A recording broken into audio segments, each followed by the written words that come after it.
Welcome back to sports one. Break पर जाने से पहले आपके सामने थे सिगफ्राइड एक्मन, जो हॉकी टीम के हेड कोच हैं। काफ़ी उन्होंने बातें की। उनका ये कहना है कि पाकिस्तान हॉकी बहुत पीछे है। पाकिस्तान हॉकी फेडरेशन के पास पैसे नहीं होते। उन्होंने ये भी कहा कि इस वक्त जो सदर PHF मौजूद हैं वो अपने खर्चे पर हैं। इससे पहले का उनको नहीं मालूम कि आसिफ बाजवा जब 5 साइड पे स्विट्ज़रलैंड गए थे तो वो किस खर्चे पर गए थे। मैं ये सिर्फ इसलिए कह रहा हूँ कि पॉइंट करना, फेडरेशन के किसी ओहदेदार को पॉइंट नहीं कर रहा मैं ये कह रहा हूँ कि जहाँ पैसा लगाना चाहिए वहाँ लगाएं। उन लड़कों को पैसे नहीं मिले। सिगफ्राइड एक्मन जो फॉरेन कोच हैं उनको पैसे नहीं मिले और उनके बहुत से मसाइल दूसरे भी हैं। मेरे साथ मौजूद हैं हैदर हुसैन साहब, जो इस वक्त पाकिस्तान हॉकी फेडरेशन के सेक्रेटरी हैं। कायम मकाम ही सही, लेकिन ये सेक्रेटरी हैं। इनके ऊपर सवालात बहुत हैं कि फेडरेशन के जो सदर हैं खालिद सज्जाद खोकर, उनकी खुद हैसियत मुझे नहीं मालूम क्या है, क्योंकि सुनने में ये आ रहा है कि उनकी खुद हैसियत इतनी मजबूत नहीं है। खैर, हैदर हुसैन इस बात का जवाब देंगे। हैदर भाई, अस्सलाम वालेकुम और आपको मुबारकबाद। सबसे पहले तो PHF के आप सेक्रेटरी बन गए। ये चैलेंज है या खुश हैं इस पे आप? नहीं, खुश हूँ कि एक टास्क अल्लाह ताला ने दिया है। और मैं हमेशा ये समझता हूँ कि अगर आपको कोई मनसब मिलता है ना, तो परवरदिगार ने कोई ना कोई काम लेना है। तो मैं कोशिश कर रहा हूँ कि जो परवरदिगार ने काम लेना है वो डिलीवर करने की।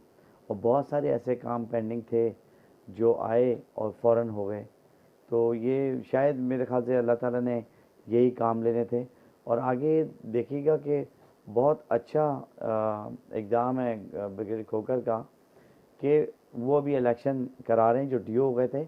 और पूरे पाकिस्तान में इलेक्शन हो रहे हैं और 19 अगस्त को ये सारे इलेक्शन कंप्लीट हो जाएंगे। और इस जैसा प्रेसिडेंट मैंने अपनी लाइफ में नहीं देखा। प्रेसिडेंट का स्टेटस क्या है इस वक्त? PHF के प्रेसिडेंट हैं वो? आज भाई, इशू ये है कि डी नोटिफाई वही करता है जो नोटिफाई करता है। तो प्रेसिडेंट स्टिल ब्रिगेडियर खोकर हैं और एज़ पर कॉन्स्टिट्यूशन ही सारे इकदाम हो रहे हैं। मेरी भी जो अपॉइंटमेंट हुई है वो एज़ पर कॉन्स्टिट्यूशन हुई है। कांग्रेस ने अप्रूव किया था आपको? नहीं, एक्चुअली हुआ ये है कि जब भी किसी को सेक्रेटरी अपॉइंट किया जाता है तो उसका कांग्रेस मेंबर होना ज़रूरी है। हाँ, तो मैं ऑलरेडी कांग्रेस मेंबर हूँ पाकिस्तान हॉकी फेडरेशन का, तो इसलिए मुझे कोई इशू नहीं हुआ। तो आप करीब हैं खालिद सज्जाद खोकर के, ये वजह है क्योंकि अगर एसोसिएट सेक्रेटरी ज़ाहिर शाह, मुझे लगता है कि उनका नंबर था, ये सेक्रेटरी उनको होना चाहिए। नहीं, उन्होंने शायद मना कर दिया था। उनको कहा था, जो मुझे पता है, लेकिन आई एम नॉट श्योर कि ये कहाँ तक सदाकत है, लेकिन उन्होंने मना कर दिया था। और पहले भी उनको कहा जाता, जब पहले इससे पहले सेक्रेटरी थे, तो जब भी जाहिर शाह को कहा था तो उन्होंने नहीं कहा। वो ग्रास रूट का बंदा है और वो चाहता है कि बस वहीं पर ही बैठ के कौम की खिदमत करें। और देखें कि जाहिर शाह ने कितने प्लेयर्स प्रोड्यूस किए हैं और पेशावर को कहाँ से कहाँ ले गया। और इतने अरसे से जाहिर शाह ने बहुत ही डोमेस्टिक इवेंट्स कराए हैं। तो वो तो आपने भी कराए हैं। आपने ज़्यादा कराए हैं, ज़ाहिर शाह ने ज़्यादा नहीं, कराए? Karachi Sindh hockey versus KP association, अगर हम देखें कहें। कराची एक बड़ा शहर है और कराची में तो जितने इवेंट कराएं कम है। हमने तो जो है कोशिश की है, इसलिए कि हमने तो ज़ीरो से स्टार्ट किया था कि हॉकी बिल्कुल डिक्लाइन हो गई थी। तो हम कह रहे थे कि जितने ज़्यादा इवेंट होंगे उतने ज़्यादा प्लेयर्स आएंगे। और सबसे हमारा जो ब्रेक थ्रू मिला है वो विंटर कैंप का मिला है, जिसमें 1100 बच्चे आए थे। उसके बाद फिर हमारी जो है हॉकी ऊपर की तरफ जाती रही। नहीं, आगे आपके आप काम से तो शक नहीं, कोई काम जो आप कर रहे हैं 2016 से आप आए हैं और आप काम ही किए जा रहे हैं, यही वजह है कि आपको मिला है। लेकिन अभी आपके ज्वाइन इन करने से पहले सिगफ्राइड एक्मन से हमारी बात हो रही थी। उन्होंने काफ़ी मायूसी का इजहार किया। PHF क्या पत्थर के दौर में चली गई है? PHF के जो उन्होंने मामला बताया वो आपने सुने थे? देखिए, फाइनेंशियल तो इश्यूज हैं। आप भी देखें कि सिंध गवर्नमेंट सिर्फ देती है 10 करोड़ रुपए। 10 करोड़ रुपए पाकिस्तान हॉकी फेडरेशन को। और पाकिस्तान स्पोर्ट बोर्ड 35 लाख देती है पूरे साल के। वो इसलिए देती है कि और भी फेडरेशन हैं जिनको उन्होंने देना होता है। तो ये तो इश्यूज हैं। और जहाँ तक एक्मैन की बात है, वो पाकिस्तान स्पोर्ट बोर्ड बेयर करता है।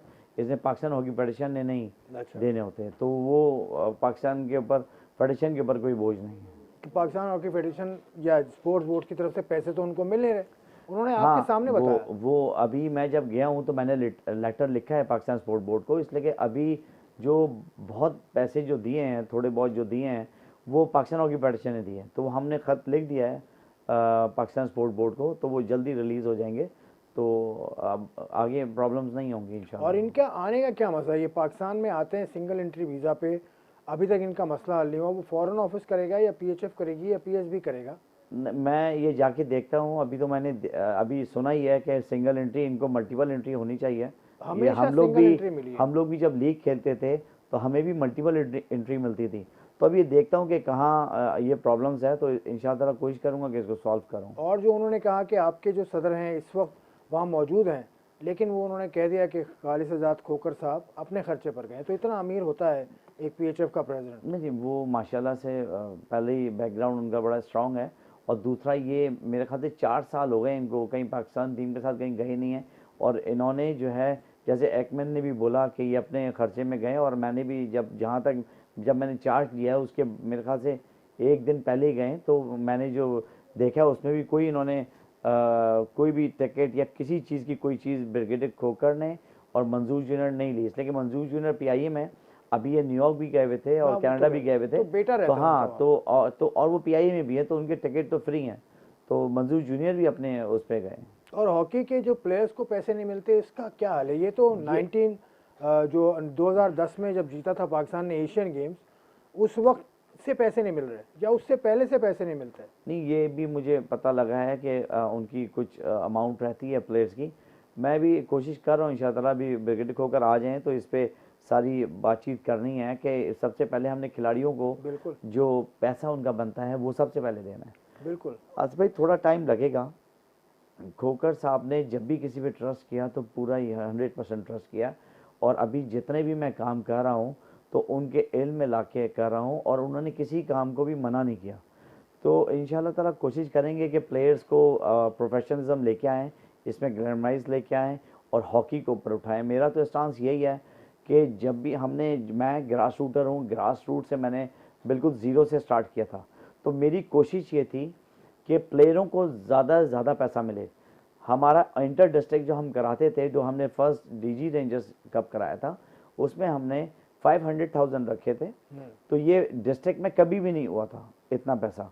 तो हमने तो कोशिश कर रहे हैं कि प्लेयर्स को ज़्यादा से ज़्यादा दें। और आप देखें कि लाहौर कलंदर भी बहुत इन्वॉल्व हो गई है। पहले कराची हॉकी एसोसिएशन से इनका 10 साल, नदीम उमर ने बहुत काम किया है। जी बिल्कुल, लेकिन पेशावर ज़ल्मी वाले जावेद अफरीदी ने भी बिल्कुल उन्होंने सपोर्ट भी किया। अब लाहौर कलंदर आ गई है, तो इंशाअल्लाह हमारा जो सबसे पहला जो फोकस है कराची वर्सेस लाहौर सीरीज। लेकिन लाहौर कलंदर से मुझे याद आया कि किस हैसियत से आतिफ राना ने आपको रिसीव किया था पीएचएफ के हेडक्वार्टर में? आतिफ वो राना PHF से तो लाहौर कलंदर मेरी फैमिली है नहीं, आपकी जी। फैमिली मैं हॉकी, मैं अब मैं आप बता भाई रहा हूँ, मैं आपको बता रहा हूँ, लाहौर कलंदर जो है हमारा एक फैमिली है। लाहौर कलंदर में जितने भी लोग हैं वो एक फैमिली मेंबर है। नहीं, वो और हॉकी जिस फेडरेशन- हैसियत से रिसीव किया hockey federation. Karachi hockey association से लाहौर कलंदर का गेम पार्टनर का एक एमओयू साइन हुआ है, जो 10 साल का एमओयू साइन हुआ है। तो लाहौर कलंदर जब भी मैं लाहौर जाता हूँ, अभी शैलरा जगह थी, तो हमने पहले एयरपोर्ट से डायरेक्ट पहले हम लाहौर कलंदर के नहीं, वो ऑफिस तो गए, गए, लेकिन उसके बाद पीएचएफ के फिर दफ्तर में लाहौर कलंदर्स का ऑफिशियल ने आपको रिसीव किया, ये बात ज़रा अजीब सी लगी थी। मैं ऐसे कह रहा हूँ, वो उनकी मोहब्बत है। Atif Rana is a great man. Atif Rana, बाकी जो भाई हैं Rana brothers, they are lovely people. इतने लोगों ने अप्रिशिएट किया। ये आप वही शख्स हैं जिनको बड़ा अजीब सा लगा। मुझे ये नहीं समझ आया क्यों अजीब सा लगा। अजीब सा तो लगने की वजह ये है कि उनकी वो जगह नहीं है। अजीब सा अगर पीएचएफ उनकी जगह नहीं है, केएचए है, एक पीएचएफ नहीं। मेरे ख्याल से शायद अगर आप अपने भाई को एयरपोर्ट रिसीव नहीं, करने वो जाएं, सही है, वो मैं कह रहा हूँ एयरपोर्ट रिसीव कर लेते ना भाई। कि आप अपने भाई को कैसे लेने जा एयरपोर्ट रहे हैं। रिसीव नहीं, एयरपोर्ट रिसीव कर लेते हैं, लेकिन मैं ये लेकिन बता रहा हूँ ऑफिशियल कि पीएचएफ सिर्फ वो नहीं था, पीएचएफ पूरे पाकिस्तान हॉकी फेडरेशन के अहदेदार थे और आतिफ राना थे। और ये तो मेरे लिए बड़ा प्राउड था कि वो, मुझे तो सरप्राइज था कि वो खड़े हुए थे, और मेरे लिए तो बहुत हाँ, ये सरप्राइज तो था ही है जी। और चलो खैर, ये बात तो लाहौर कलंदर का कदम रखना ही हॉकी के लिए बेहतरी है। ये तो कोई भी हॉकी के लिए इस वक्त कुछ करे वो हमारी सर का ताज है। 18वें नंबर पे हॉकी की टीम खड़ी है, आपका कोच इतना परेशान है। क्या कोच बदलने की कोई बात हो रही है? नहीं, अभी तक तो कोई ऐसी बात नहीं है। और मैं समझता हूँ कि इनको भी टाइम नहीं मिला, टाइम इनको मिलना चाहिए। ऑल्टमैन जो आए थे अभी लाहौर एक एकेडमी में, तो उनके बारे में भी कहा था, शायद आसिफ बाजवा ने कहा था या किसी ने कहा था पीएचएफ से, मैं आसिफ बाजवा का नाम नहीं ले रहा, कि ये भी इलीगल है कि पीएचएफ की इजाज़त के बगैर किसी फॉरेन कोच को कहीं नहीं, बुलाया। ऐसे नहीं बुलाया होगा। पाकिस्तान हॉकी फेडरेशन की परमिशन होगी तो बुलाया होगा। इसलिए कि देखें, हम लोग एक जो है सब डिवीजन्स हैं, तो जो भी हम काम करते हैं पीएचएफ डोमेस्टिक विजन के तहत करते हैं, और वो राना ज़हीर एकेडमी थी, उन्होंने बुलाया था। ये बहुत बड़ा इकदाम था, बल्कि उन्होंने जो है पूरे पंजाब के जितने प्लेयर्स थे उनको कैंप लगाया था और ऑल्टमैन जो है उनको कोचिंग कर रहा था। ये बहुत अच्छी बात है कि देखें राना ज़हीर एकेडमी ने अपना कंट्रीब्यूशन डाला। इसी तरह मैं यही कहता हूँ बार बार कि हर कोई थोड़ा थोड़ा अपना कंट्रीब्यूशन डाल दे तो ये मॉब बन जाए और पाकिस्तान हॉकी पता नहीं कहाँ चल जाए। ये तो बहुत अच्छा बात है, लेकिन आपके जो 3 प्लान्स हैं बड़े, अभी आपके पास वक्त भी कम है, शायद आपकी इख्तियार में भी नहीं होगा, लेकिन 3 प्लान्स आपके क्या हैं? देखिए सबसे पहले तो मेरा प्लान ये है, जो ब्रिगेडियर खोखर का भी विजन है, कि हमने 3 टियर सिस्टम पे जाना है। हमारी जो हम लोग जब खेलते थे तो हमारी पाकिस्तान टीम भी होती थी, उसके बाद वाइट टीम भी होती थी, उसके बाद जूनियर टीम भी होती थी। तो हमने जो कोशिश करनी है, एक तो हमने यूथ पे जाना है, और दूसरा 3 टियर सिस्टम के हर फॉर्मेट की 3 टीम्स हों, ताकि जो है ना हमारे पास देखें कि एक फॉर्मेट की एक टीम होती है तो उसके बाद सेकंड हमारे पास कोई बैच ही नहीं होता। तो जब तक हम पूल ऑफ प्लेयर्स नहीं करेंगे, क्वांटिटी नहीं लेके आएंगे, तो उसमें क्वालिटी नहीं निकलेगी। तो हमारी कोशिश यही है कि हम अंडर 14 भी कराएं, अंडर 16 भी कराएं, अंडर 21 भी कराएं, अंडर 18 भी कराएं, और नेशनल टीम को भी वो करें। तो कोशिश ये कि ग्रास रूट पे स्टार्ट करेंगे और नीचे से स्टार्ट करेंगे, हमने ऊपर से नहीं जाना।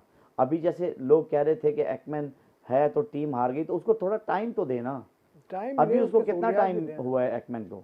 6-7 महीने, 6-7 महीने में कोई गोल के तो नहीं पिला देगा, थोड़ा उनको कम से कम टाइम दे और देखेगा कि टीम कहाँ से कहाँ जाएगी। बल्कि लास्ट नवंबर में मुझे याद है, मैं जब लाहौर गया था तो उस वक्त इनको करने की बातें हो रही थी। आसिफ बाजवा से मेरी बात भी हुई थी।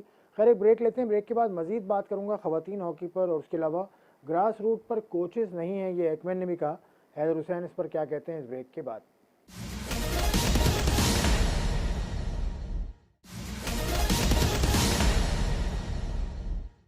Welcome back to sports one. Haider Hussain की आप बातें सुन रहे हैं, कुछ सख्त कुछ नरम बातें करें, लेकिन इनके फैसले जो उन्होंने लेने हैं वो सख्त होंगे या नरम होंगे, वक्त बताएगा। हैदर हुसैन, ख़वातीन हॉकी के लिए आपने कराची में हमने देखा बहुत काम किया, आपने एक टीम बनाई, उसको पैसे भी दिलवा रहे हैं आपके स्पॉन्सर के थ्रू। ख़वातीन हॉकी पाकिस्तान में कहाँ खड़ी है और इसके लिए कुछ सोचा है आपने? बिल्कुल, जो हमारी जीएम पाकिस्तान है वो तंजीला चीमा हैं, और वो बहुत अच्छी खातून हैं और उनके भी थॉट्स बहुत अच्छे हैं। और जीएम सिंध जो हैं हमारी शैला रज़ा हैं, और आपने देखा है कि शैला रज़ा वुमेंस के लिए कितना काम कर रही हैं। अभी जो वुमेंस टीम जो प्राइवेट सेक्टर जो इस्लामाबाद का टॉप सिटी वन है, उन्होंने टीम बनाई। आप ये देखें कि ये बहुत बड़ा एग्जाम है। और इसी तरह आप तंजीला चीमा भी कोशिश कर रही हैं कि लाहौर में भी टीम बने, और हर शहर में जब तक प्राइवेट सेक्टर नहीं आएगा। आप देखें आसिफ साहब के पैसा तो ज़रूरी है ना, बहुत ज़रूरी है पैसा। तो जब तक पैसा इन्वॉल्व नहीं होगा, बच्चों को नहीं मिलेगा, तो कौन खेलने आएगा। तो हमने कोशिश की कि हम गवर्नमेंट की तरफ ना देखें, डिपार्टमेंट्स अगर बंद हो गए। सिंध की हद तक तो आपने बेहतरीन काम किया ना, आपने केडीए में भी बॉयज़ की टीम भी बनवा दी दोबारा, 18 लड़के, उस पर बहुत बातें हुई, लेकिन खैर वो बात एक ठीक बात नहीं है। लेकिन ऊपर पंजाब में, केपी में, उसके अलावा बलूचिस्तान में, यहाँ पर अब ये भी आपकी जिम्मेदारी है। बिल्कुल, अब तो बहुत बड़ी एक हमें टास्क मिल गया है। और मैं तो आपके चैनल के थ्रू हमारे प्राइम मिनिस्टर शहबाज शरीफ से कहना चाहूँगा कि सबसे बड़ा एग्ज़ाम जो है, आप स्पोर्ट्स को बहाल करें और फर्स्ट स्टेप लें नेशनल गेम हॉकी का, ताकि जो है ना दोबारा से हॉकी में जो है उठ जाए हॉकी। इसलिए कि देखें जॉब जो बेचारे पूरी लाइफ उन्होंने हॉकी को दे दी प्लेयर्स को, और वो 10 साल 15 साल खेलें, उसके बाद जॉब से एकदम निकाल दें, ये बहुत ही मतलब सबसे जो पूरी लाइफ में सबसे ज़्यादा जो दुख हुआ है ना, वो यही हुआ है कि हमारे प्लेयर्स को बिल्कुल ही ऐसे निकाल दिया जैसे दूध में से मक्खी। और अब उसके बाद उन वो कर भी नहीं कुछ सकते। जिस तरह लोग डॉक्टर बनते हैं, प्रोफेसर बनते हैं, और बहुत बड़े बड़े हमारे जो है स्टडी करते हैं, बाहर जाते हैं पढ़ने के लिए, इसी तरह मेहनत हमारी जो प्लेयर्स है, आपको अंदाज़ा नहीं है आसिफ के कितनी मेहनत करता है। बिल्कुल, पूरी लाइफ अपनी इस स्पोर्ट्स में लगा देता है, और उसके बाद जॉब भी नहीं होती, तो बड़ा ही अफसोस की बात ये तो बहुत अफसोस की बात है। इसीलिए लाहौर के अंदर जैसे लोग आएंगे और सारे आएंगे, सारे ब्रांड्स आएंगे, तो कम से कम इन पे पैसा तो इन्वॉल्व होगा, इनको प्रोफेशनल लीग्स तो होंगी। और हॉकी की लीग प्लान कर रहे हैं, क्योंकि आसिफ बाजवा साहब से 2 बरस पहले बात हुई थी, उन्होंने कहा था 5 a side is the future of hockey, तो उसकी कोई नेशनल लीग वो प्लान कर रहे थे? बिल्कुल, अभी लीग होने जा रही है। दिसंबर तक मेरे ख्याल से आसिफ बाजवा साहब ने रखा था, तो मेरे ख्याल से अभी वो उसी सिस्टम में ही चलेगा जो टाइम दिया है। अब देखते हैं कि ये दिसंबर में होती है या अभी जनवरी में वर्ल्ड कप है या वर्ल्ड कप के बाद होती है। अभी तो मेरे ख्याल दिसंबर से में भी हमें, नेशंस कप दिसंबर में है। सॉरी नेशंस कप है दिसंबर में। जी, और दिसंबर में एशिया कप भी है जूनियर का, हाँ। जो वर्ल्ड कप के लिए क्वालिफाई करेगा। मैं सिर्फ फोकस जो है एशिया कप के लिए कर रहा हूँ, ताकि ये बहुत बड़ा इकदाम है कि मतलब एशिया कप करेगी, अच्छा परफॉर्म करेगी तो वर्ल्ड कप में तो आप जाएगी। ये देख रहे हैं कि आप दिसंबर तक रहेंगे क्या? नहीं, हम लोगों ने अभी से एक स्ट्रेटेजी बना देनी है और वो इम्प्लीमेंट होगा। और ऐसा नहीं होगा कि अभी ये जो है कि इम्प्लीमेंट अभी करें और उसको ना किया जाए। देखें, जो भी अच्छा काम करेंगे, अब ये जैसे लीग का काम है, मैं अगर आता हूं तो मैं लीग को ख़त्म कर दूं, उसी को कंटिन्यूशन में जाना चाहिए ना। तो मैं जो सिस्टम बना रहा हूँ थ्री ईयर सिस्टम का, सिर्फ हॉकी का नहीं है, एम्पायरिंग का भी है, टेक्निकल ऑफिशियल का भी है और ग्रास रूट कोचेस का भी है। ताहिर जमान की हम खिदमात लेंगे कि हमारे कोचेस को ट्रेन करें। और इसमें जब तक देखें कंपटीशन नहीं होगा हर डिपार्टमेंट में, जब तक लोग अच्छे टैलेंटेड नहीं निकलेंगे। एम्पायर्स आप देखें कि हमारे जो है कैलकुलेटेड मतलब 20 एम्पायर होंगे पूरे पाकिस्तान में सॉरी। तो हम लोगों ने यही करना है और बाली भाई से जो हमारे हेड हैं उनसे रिक्वेस्ट की है कि वो आएँ और हमारे सरबरा की हैसियत से ये एम्पायरिंग का जो टास्क है संभालें। और ऑनलाइन सिस्टम कर रहे हैं हम कि सारे एम्पायर्स जो है या टेक्निकल ऑफिशियल जो है ऑनलाइन अपनी रजिस्ट्रेशन कराएं, वो जल्दी हम स्टार्ट कर देंगे। और बाकी जो आपके मुखालिफिन थे बहुत सारे कराची में हमने देखा, उनको कुछ मिल बैठ के कुछ करने का प्लान है आपका? नहीं, मुखालफिन तो देखें, जब तक मुखालफिन नहीं होंगी तो अच्छी परफॉर्मेंस नहीं होगी। उन्हीं की वजह से एक कंपटीशन होता है कि वो अच्छा करने की कोशिश करते हैं। और मैं तो कह रहा हूँ कि मुखालफिन हर जगह होने चाहिए, ग्रुप्स होने चाहिए और हेल्दी ग्रुप्स होने चाहिए ताकि कंपटीशन बढ़े। और अब आप देखें कि मेरे ख्याल से कराची में तो कोई नहीं है, सब एक पेज पे आ गए हैं। ये बड़े अरसे बाद हुआ है। ये भी आप देखें कि मैं जब आया था तो मैं चाहता था कि सारे एक पेज पे आ जाएं। अब हर ओलंपियन और हर बंदा कराची में एक पेज पे है। और मैं पाकिस्तान में भी यही रिक्वेस्ट करता हूँ कि पाकिस्तान में भी सारे ओलंपियंस एक पेज पे आए। देखें, अगर किसी ने डिस्ट्रिक्ट का सेक्रेटरी बनना है या पाकिस्तान का सेक्रेटरी बनना है या किसी भी अहदे पे आना है, तो उसका मोटिव क्या है कि हमारा प्लेयर पाकिस्तान टीम में आए, पाकिस्तान कैंप में आए, पाकिस्तान का नाम रोशन करें।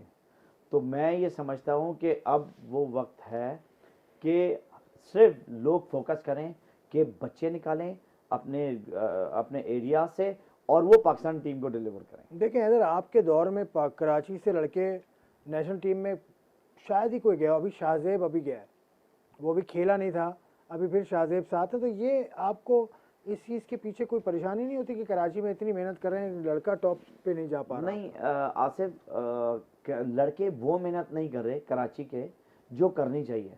कराची के लड़कों ने अगर वो मेहनत शुरू कर दी तो उनको कोई रोक नहीं सकता। आप ये बताएं कि अगर आपको हम पाकिस्तान का टास्क दें और एक आउट क्लास प्लेयर है तो आप उसको छोड़ सकते हैं, भले वो आपके दुश्मन का बेटा क्यों ना हो? नहीं छोड़ सकते ना। तो मैं इस पर बिलीव नहीं करता कि फेडरेशन जो है किसी के साथ ज्यादती कर रही है। फेडरेशन तो मजबूर हो जाएगी उसको लेने के लिए। और मेरे साथ ये हुआ है कि मुझे कुछ प्लेयर्स जो है कराची के टूर्नामेंट में इनडिसिप्लिन नजर आए थे। मैं नहीं चाह रहा था कि उनको किसी तरह best player of the tournament दे दें, लेकिन उन्होंने खेल के साबित किया कि नहीं, कि हम इनडिसिप्लिन तो हैं लेकिन परफॉर्मेंस में हम सबसे आगे हैं। तो मुझे मजबूर कर दिया कि हमने उन्हीं को जो है best player of the tournament दिया। तो अभी जैसे आप देखेंगे 30 साल बाद कराची की टीम जो मलीर की टीम है, यूथ हॉकी क्लब, जिसके प्रेसिडेंट जो हैं तारिक हलीम सूरी हैं और जो सेक्रेटरी और मेंटोर जो हैं मुस्तफ़ा जमील हैं और कोच जो है आसिम एंड इरशाद हैदर हैं। अभी देखेंगे 30 साल बाद टीम आई है, लेकिन उस तरह उन्होंने वो मेहनत नहीं की जो उनको करनी चाहिए थी। अगर वो मेहनत करते तो आप देखें कि राना ज़हीर की टॉप क्लास की टीम है। ऑल्टमैन अभी कोचिंग करके गया है और बहुत ज़ुबैर है उसका बड़ा अच्छा डोमेस्टिक का कोच है। राना ज़हीर खुद अच्छा कोच है।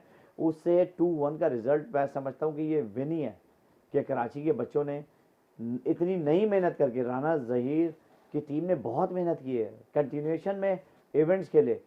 हमारी टीम ने नहीं खेले इस तरह का, लेकिन फिर भी उसके बावजूद ये बच्चों को सोचना चाहिए कि जहन से ये निकालना चाहिए कि सिफारिश होगी तो टीम में आएंगे। कोई ज़रूरत नहीं है सिफारिश की। ये आप खुला मैदान है, आप ओपन एरिया है, आप परफॉर्म करें, कौन रोकेगा। ठीक है। अभी एकमैन से बात हो रही थी, उन्होंने कहा fitness is an issue also. तो ग्रास रूट सतह पे या निचली लेवल पे कुछ टॉप क्लास फिटनेस ट्रेनर का प्रोग्राम है आपका, या होने चाहिए? हमारे पास भी पाकिस्तान में बहुत अच्छे ट्रेनर्स हैं, और जैसे इमरान खान है, राना नसरुल्लाह हैं, बहुत बहुत ज़्यादा ट्रेनर्स हैं हमारे पास। लेकिन मैं कह रहा हूँ कि एक्चुअली हो क्या रहा है कि हम लोग कैंप तो लगाते हैं, उसमें आके बच्चे ट्रेनिंग करते हैं, लेकिन जब घर जाते हैं तो वो उनको ट्रेनिंग नहीं मिलती जो कैंप में मिलती है। तो ज़्यादा से ज़्यादा प्लेयर्स को एंगेज करें और उनको फोकस करें गेम के अंदर। देखें, उनको घर नहीं जाने दें, बहुत कम उनको घर जाने दें। अगर पाकिस्तान के लिए कुछ अपने वर्ल्ड क्लास प्लेयर बनाने तो उन पे हम ऑफिशियल्स को, फेडरेशन को बहुत फोकस करना पड़ेगा, एक एक बच्चे पे नज़र रखनी पड़ेगी, और सिर्फ खेल पे नहीं, उसकी हर चीज़ पे, उसके एक्ट पे, उसके डिसिप्लिन के, मतलब उसकी हेल्थ पे, उसकी जॉब पे, उसके फाइनेंशियल इश्यूज़ पे, एक एक प्लेयर्स को हमने जो है बहुत माइन्यूटली नज़र रखनी पड़ेगी। जब ही होगा, ये नहीं होगा कि खिलाया, टीम गई आ गई, इस तरह फिर यही रिजल्ट रहेगा। जो बातें आप कर रहे हैं वो आप प्रैक्टिकली भी कर चुके हैं।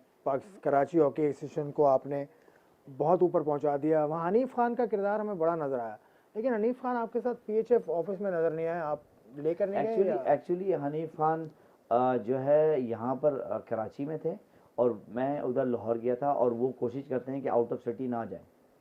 हनीफ खान जो है कोशिश करते हैं कि अपने घर में रहें, और वो ना जाने की वजह यह है कि 35 इयर्स में मैंने नहीं देखा कि उन्होंने किसी ग्राउंड की छुट्टी की हो। बिल्कुल ऐसा ही है, ठीक है ना।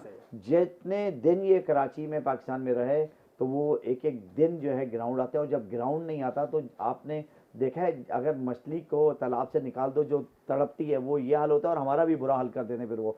और मेन किरदार हमारे जो पिलर्स हैं वो हमारे समीउल्लाह हैं, हमारे इस्लाउद्दीन हैं, हमारे हनीफ खान हैं, नासिर अली हैं, अहमद आलम हैं, ये हमारे प्लेयर्स हैं, जिसमें कराची में इन्होंने गुलफराज खान का नाम, गुलफराज साहब तो हमारे चेयरमैन हैं। गुलफराज साहब को तो आप लेकर गए ना अभी? बिल्कुल। वो तो किस हैसियत से पीएचएफ में है, मतलब मैं पूछ रहा हूँ। गुलफराज साहब कोऑर्डिनेटर हैं पीएचएफ के। कोऑर्डिनेटर पहले आप थे, अब वो हो गए? जी। तो ये ओहदा अभी ऑफिशियली हुआ है या? जी ऑफिशियली हुआ है। चलें हैदर भाई, बड़ा मज़ा आया आपसे बात करके। आपने बड़े तफसील के साथ तमाम सवालों के जवाब दिए। हैदर हुसैन साहब का कहना है कि 3 इनके प्लान हैं। एक तो ग्रास रूट लेवल पर इन्होंने हॉकी को फैलाना है, कोचेस लगाने हैं, पाकिस्तान के लोकल कोचेस के इन्होंने नाम भी लिए जो बहुत इनकी नज़र में अच्छे हैं। इनका प्लान बड़ा नेक नियति से इन्होंने बताया हमें, और इन्होंने प्लान एग्जीक्यूट कर पाएंगे, ज़रूर कर पाएंगे। मैं इस यकीन के साथ इसलिए कह रहा हूँ क्योंकि मैंने ख़ुद इनको 2016 से, जब से ये सेक्रेटरी हैं कराची हॉकी एसोसिएशन के, इनको काम करते हमने देखा है। बहरहाल हैदर के लिए नेक तमन्ना है, और पाकिस्तान हॉकी के लिए बहुत दुआ है मेरी कि पाकिस्तान हॉकी अपना मुकाम अगर हासिल नहीं भी कर सकती, वो टॉप पोजीशन, तो कम से कम टॉप 5 में हम हॉकी की टीम को देखें। कभी कम से कम नीदरलैंड से मैच हो, जर्मनी से मैच हो, ऑस्ट्रेलिया से मैच हो, इंडिया से मैच हो, तो जो कांटे का टकराव होता था वो होगा, इंशाल्लाह होगा। मैं उम्मीद के साथ प्रोग्राम ख़त्म करता हूँ। खुदा हाफ़िज़।